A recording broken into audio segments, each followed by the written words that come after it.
So attached was she to sound, and especially to music, that, deaf or not, she refused to give up her sense of hearing. I started losing my hearing when I was about 8 years old. And then by the time I was 12 years old, I was totally reliant on hearing aids. And I think it was more frightening and daunting for my parents to sort of think beyond this deaf tag, as it were. I mean, suddenly their daughter she had a tag on her. You know, she was categorized and, oh, well, she is deaf. But what does that actually mean? You know, when you wake up, are you deaf? When you're tired, are you deaf? When you're fully focused, are you deaf? You know, what is happening to the body and what are you allowing the body to respond to? Her ease with spoken language and her musical understanding reflect the years of childhood hearing and music lessons. Today, she relies entirely on lip reading for conversation and has rejected hearing aids completely. I don't wear hearing aids. I stopped wearing hearing aids when I was about 20 years old. And really mainly because I found that I was actually hearing more by hearing less through the ears. So when you wear hearing aids,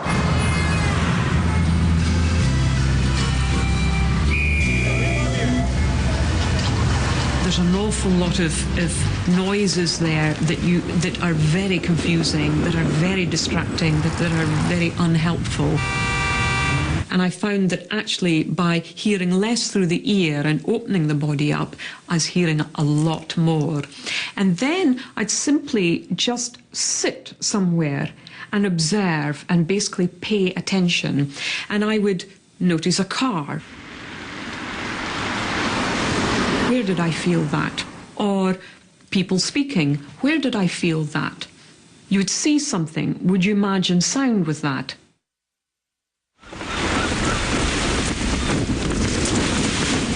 And really, I begin to link my senses up with basically what I was seeing, and the eye is obviously very important for me.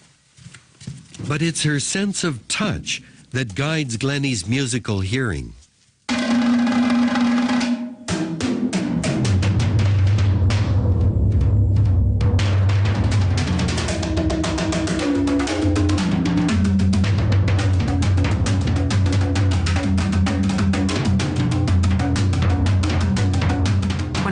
Got involved with percussion, then suddenly my whole sound world opened up completely, and that was when I really began to understand that there was another route for me to deal with sound.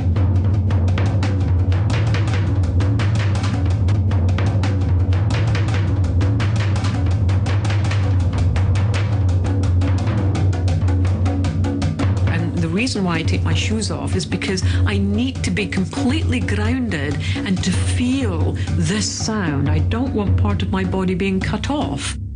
The body in itself is an instrument, and you need to be able to manipulate that.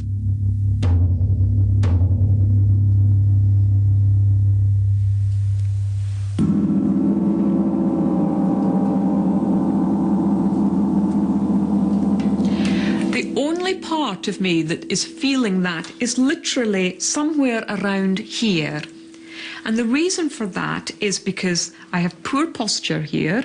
I'm sitting down, I'm wearing my shoes, so my feet are not connected to the ground, and I didn't open my hand up at all. Nothing. So if I want to feel more of that, I would want to stand up.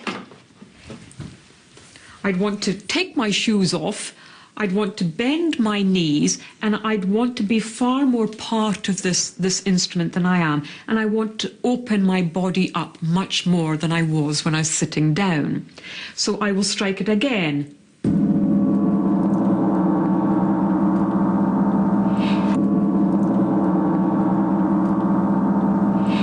And there, this time, I felt it right down the left-hand side of my body, from about maybe my chest downwards, right down. What what I call gold sounds, things that resonate but are in the very high register. I could actually feel in the upper part of my body. So I could feel it on my cheekbones, my scalp, my face and my neck, just the upper part. But what I couldn't do, I could recognise that things were happening, but I couldn't actually recognise, and I cannot recognise the individual pitches at all. So if a glockenspiel is played, I can't say, oh, that's a C or that's a D flat tone. And it's just impossible. Those kind of sensations are not really, or I certainly can't decipher the actual pitch.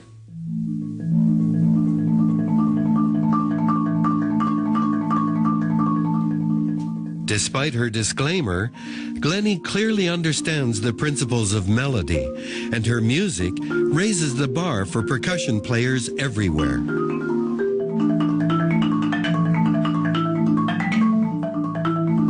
To hear her talk, the truly disabled are those who use only their ears to do their hearing. For me, it wasn't all about coming through the ears. This was just such a tiny, tiny part of the body for me to register sound. And if I was only to allow that to happen, if I was only going to allow that sound to come through the ear, then I knew I'd be forever deaf, whether scientifically I'd hearing or not. I would always be deaf if it was only going to come through the ears. Ironically, Glennie can ignore her ears precisely because as a child, she had normal hearing at an age when her brain could build the solid speech and music centers that are the foundation for her career.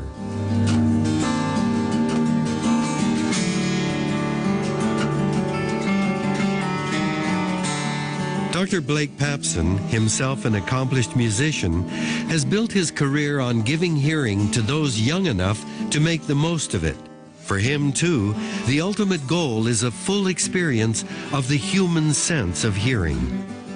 It's only now, as we've looked at implanting younger and younger and younger children, sometimes bilaterally, that we starting to even get anywhere near the concept of normality, with perception of music, perception of emotion, ability to play musical instruments without frets like violins. Astounding. And it all has to do with the brain taking this primitive input to gain so much information from this primitive input. They can do the most human to hear. In effect, her brain produced some mental sleight of hand. This cerebroprestidigitation turns out to be a routine parlor trick employed by the brain every second we're awake, and in fact holds the secret of how we make sense of the great noise of creation. Sound reaches our ears as waves, ripples in the ocean of air. But the world around us produces a tossed salad of sounds, each with its own specific wave pattern. These mix and interfere with each other, producing an undifferentiated jumble of noise. What we receive through our ears, however, are just two tiny streams of sound waves, each wave a single sum of all the waves striking the ear. From this minuscule sample of information, our brains somehow create a three-dimensional image of the world around us, separating the dangerous from the benign, the meaningful from the merely chaotic. The results are magic indeed.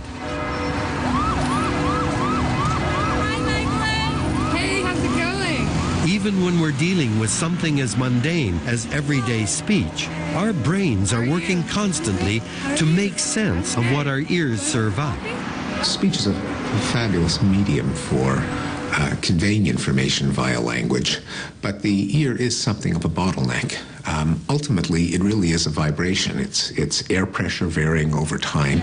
Now, our vocal tract packs a lot of information into that sound wave, and our brain then unpacks it. So, for example, we separately hear the content of speech, the vowels and the consonants, from the overall melody and rhythm, and we can process the vowels and consonants in terms of the literal meaning and the melody and rhythm in terms of, say, the speaker's emotional state. But before we can do any of this, we have to make sense out of the coos, clicks, and grunts we call speech. We adults hear speech as a string of units, as sentences chopped up into words, as words chopped up into vowels and consonants. But that's something of an illusion, because if you were to look at a speech waveform on an oscilloscope, you wouldn't see silences between the words the way there are little white spaces between words on a printed page, nor would you see regions in which one consonant ends and the following vowel begins.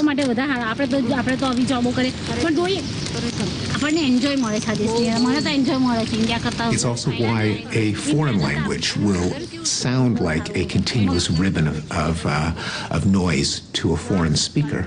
Unless you know the words, you don't know where one word leaves off and the other one begins. Our own language is every bit as much of a continuous ribbon of sound as a foreign language, but knowing the words, we have the illusion of speech being a string of discrete units. Definitely. The quality in Gina's brain that allows it to adapt itself to the information coming through her implants is called plasticity.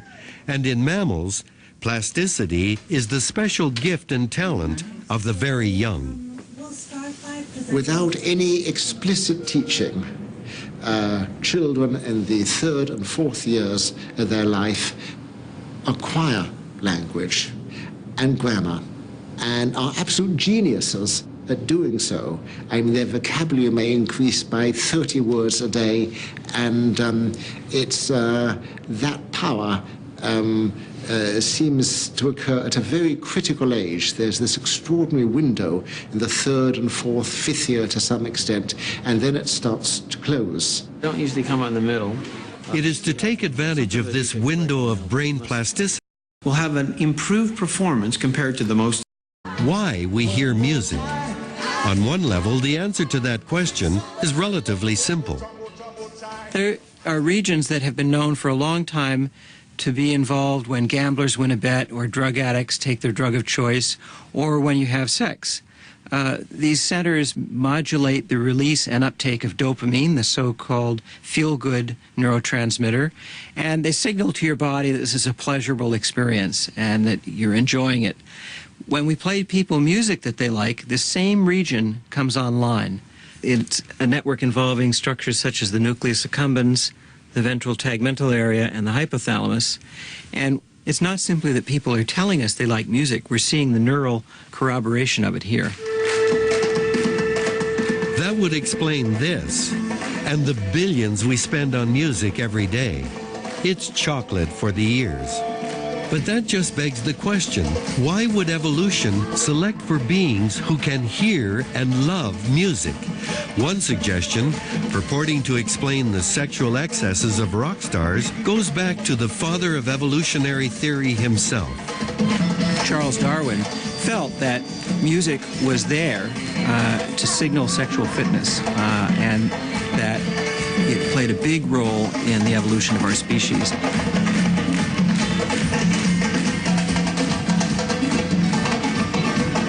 You look at Mick Jagger, for example, somebody who's not conventionally good-looking, but is regarded by many women as sexy, nevertheless. And he's had who knows how many sexual liaisons. Who can deny the role of music in the dance of love? But that doesn't explain its appeal to those too young or old for that dance. So other scientists suggest music may have emerged when early hominids discovered the power of working together. Community requires empathy, and music carries that in spades. Music reveals to us the extent of our own emotionality. It's also a tremendous bonding thing. People sing together, people dance together, and they've probably done that since the species evolved. Rhythm in particular and music in general hold people together. As evidence, if we needed it, consider this. For the last 30 years at least, Montrealers have been gathering every summer Sunday at the foot of Mount Royal for the weekly tam-tam session. Spontaneous drumming and dance for the simple delight of rhythm and movement. In most languages in the world, the word for music and the word for dance are the same word. They don't make a distinction because it's very unnatural to have one without the other.